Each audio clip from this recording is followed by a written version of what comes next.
Bonjour à tous, bienvenue à notre méditation quotidienne. Nous sommes arrivés vers la fin du psaume 40. Nous sommes arrivés au verset 13 du psaume 40. Je vais relire les 12 premiers versets et nous allons voir comment la pensée de David inspirée par le Seigneur se développe et peu à peu nous arrivons vers la conclusion de ce psaume. Nous allons nous laisser à nouveau enseigner par les vérités éternelles du psaume 40. Je lis le début de ce psaume.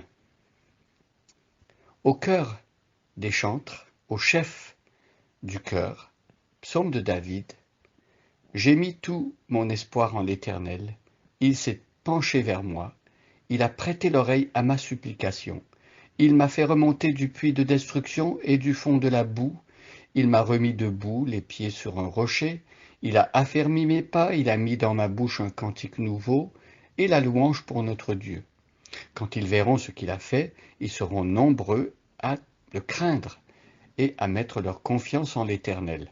Oh, bienheureux l'homme qui fait confiance à l'Éternel et ne se tourne pas vers les gens orgueilleux et enclins au mensonge.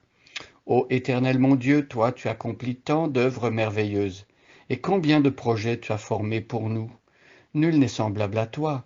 Je voudrais publier, redire tes merveilles, mais leur nombre est trop grand. Tu n'as voulu ni offrande, ni sacrifice, tu m'as ouvert l'oreille, car tu n'as demandé ni holocauste, ni sacrifice pour le péché. Alors j'ai dit, voici je viens.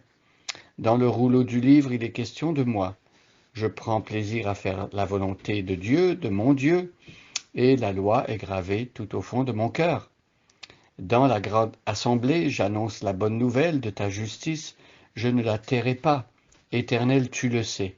Non, je ne me retiens pas d'exprimer que tu es juste, je proclame bien haut combien tu es fidèle et que tu m'as sauvé. Non, je ne cache pas ton amour, ta fidélité dans la grande assemblée. Et toi, Éternel, ô Éternel, tu ne retiendras pas loin de moi ta tendresse, ton amour, ta fidélité sans cesse me protégeront. De malheurs innombrables je suis environné, mes transgressions m'accablent, je n'en supporte pas la vue, elles dépassent par leur nombre les cheveux de ma tête, je n'ai plus de courage. Alors voici le verset 13 sur lequel nous allons nous arrêter aujourd'hui.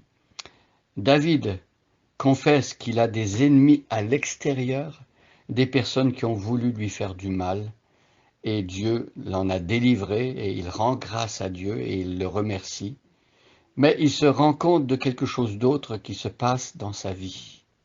Il n'y a pas que des problèmes extérieurs. Il dit ici des malheurs innombrables, je suis environné, mes transgressions m'accablent. Alors ici, David est en train de dire que le problème n'est pas simplement à l'extérieur de lui-même, il n'est pas simplement chez les autres. Le problème, il est aussi dans son propre cœur. David se rencontre dans la relation avec Dieu, dans l'intimité avec Dieu. La lumière de Dieu l'éclaire sur sa propre vie et c'est ce que la relation avec Dieu fait. Lorsque nous approchons de lui, Dieu éclaire une lumière dans nos vies et il nous fait voir ce qui se passe dans nos propres cœurs. Et il se rend compte, David, qu'il est environné de transgressions qui l'accablent. Il se rend compte qu'il a péché lui-même contre Dieu. Il a fait des choses qui déplaisent à Dieu. Dieu lui montre ce qu'il y a dans son propre cœur et David est accablé. Pourquoi il est accablé par ses fautes? Parce que David a eu une révélation du salut en Jésus. Il a connu la grâce de Dieu et maintenant il n'aime plus le péché. Il n'aime pas être plein pied dans le péché et laisser le péché dominer sur sa vie. Et donc il est accablé, il ne supporte pas la vue de ses propres fautes, il ne peut plus les voir. Et mes amis, lorsque nous sommes habités par l'Esprit de Dieu, lorsque le Seigneur s'est révélé à nous, n'est-ce pas que nous avons aussi cette attitude par rapport au mal, par rapport au péché, ce qui n'est pas la volonté de Dieu? par rapport aux lois que Dieu a données lorsqu'on les transgresse, eh bien, nous ne sommes pas bien dans notre être intérieur, dans notre être profond. Nous ne supportons pas la vue du mal, nous ne voulons plus être dominés et esclaves du mal comme auparavant. Il y a quelque chose qui a changé fondamentalement dans notre vie. Et donc David le dit, je n'en supporte pas la vue. Elle dépasse par leur nombre les cheveux de ma tête. Alors David ici se rend compte que ce qu'il y a dans son cœur, les péchés, le mal qui peut habiter en lui, est beaucoup plus grave, beaucoup plus sérieux que ce qu'on peut l'imaginer ou le penser. Alors, lorsque on regarde à sa propre vie, avant d'être éclairé par Dieu, on peut s'imaginer que oui, on n'est pas parfait, mais c'est pas si grave, on est de bonnes personnes au fond. Et lorsque Dieu commence à nous montrer ce qu'il y a dans son propre cœur, eh bien, on se rend compte que le mal est profond et on a besoin d'une grande délivrance. On a besoin que Dieu intervienne pour changer tout cela. Et c'est ce que David demande à Dieu de faire. Je n'en supporte pas la vue. Il pense aux iniquités, aux transgressions, aux désobéissances à Dieu.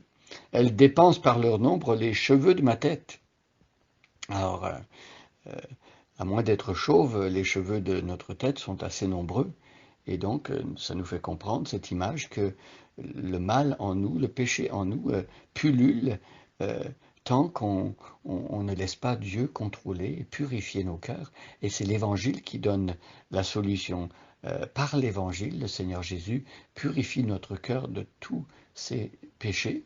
Et même plus loin, le Seigneur nous dit, il va beaucoup plus loin encore, il nous dit que le Seigneur nous donne un cœur nouveau, un esprit nouveau, et avec ce cœur nouveau, on peut euh, avoir la force et les capacités et les ressources de ne plus livrer sa vie au péché et au mal. C'est une grande délivrance, c'est un changement profond, c'est une nouvelle naissance que Dieu opère dans le cœur de celui qui lui fait confiance. David se rend compte de ses fautes, il se rend compte que le mal n'est pas qu'à l'extérieur de lui, il est aussi en lui.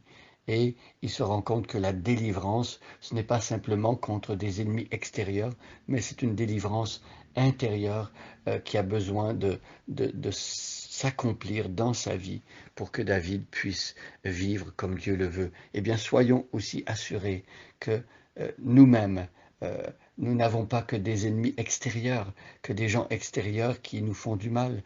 Nous sommes aussi habités par des choses en nous qui nous détruisent et dont on a besoin d'être délivrés. Et remercions Dieu parce que par l'Évangile, c'est exactement ce que Jésus vient faire en nous. Il nous délivre, le sang de Jésus, le Fils de Dieu nous purifie de tout péché.